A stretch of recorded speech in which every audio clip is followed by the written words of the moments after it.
New client, Mitsubishi Montero for washover. For today's vlog, ang gagawin natin is itong Montero. Ayan, kung makikita nyo, may mga lubog siya at saka ano. So, binarkahan na natin siya. Mga lubog tsaka gas-gas. Ayan, may mga touch-up na rin siya dyan. So, ayan, sinisimulan na natin lihain yung mga tama niya.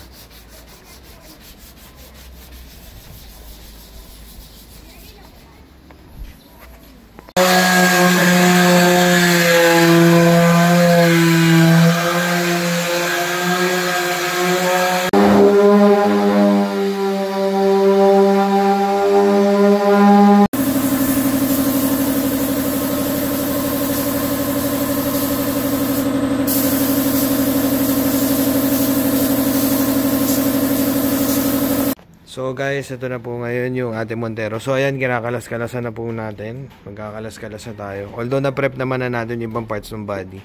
Ayan, may mga na-prep na tayo dyan. So kakalas-kalasin muna natin para malinis yung pagkabuga natin. So hindi lang tayo puro dyaryo-dyaryo. So guys, ayan. Bale, ngayon, nagpupondo na tayo. Pinapondohan na natin tong Montero. Ayan.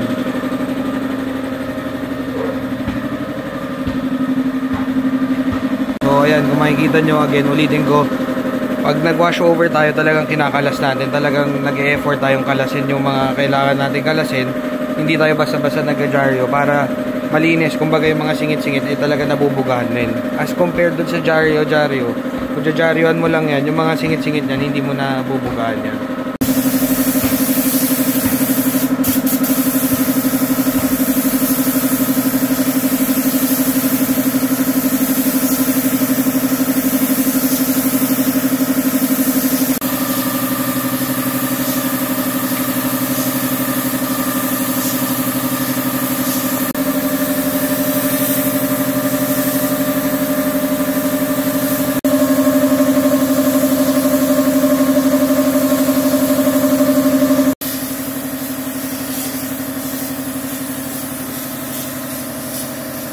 So guys, ayan, kung makikita nyo, nakapag-top coat na tayo. First layer yan, ito naman yung second layer. So above standard tayo mag-top coat para makapal na makapal siya, hindi siya mag-fade kaagad.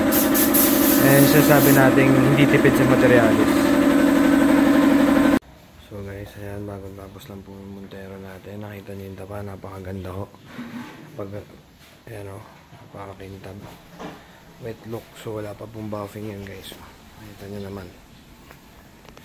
Solid na. So okay guys, ayan, natapos na po natapos na po na maliha, and then first step na buffing. So ganito yung itsura niya, medyo matte yung color niya pagka bagong liha siya. So ayan, na first step buffing na natin. So which is yung ginagamit natin si rotary wool, yung ginagamit natin na buffing pad. And then after po nyan, may ilang steps po tayo para totally ma-finish natin. So ayan, ito, ayan, kung makikita nyo, ganyan siya pagkaliha. So kung mababalikan nyo yung unang video natin, makikita nyo bagong buga siya. Tapos ayan, ngayon nalihan na natin siya. Ito, yan. Ito yung bagong buga.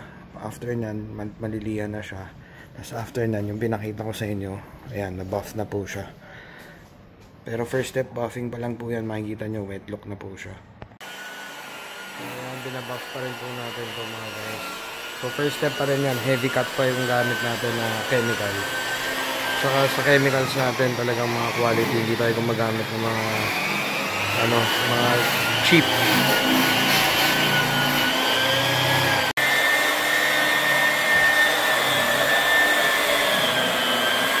So guys, ayan, kung makikita nyo, ito na po yung mga wiper, basta yung mga may black trims, and po yung mga freebies natin. So free po talaga yan for every washover natin.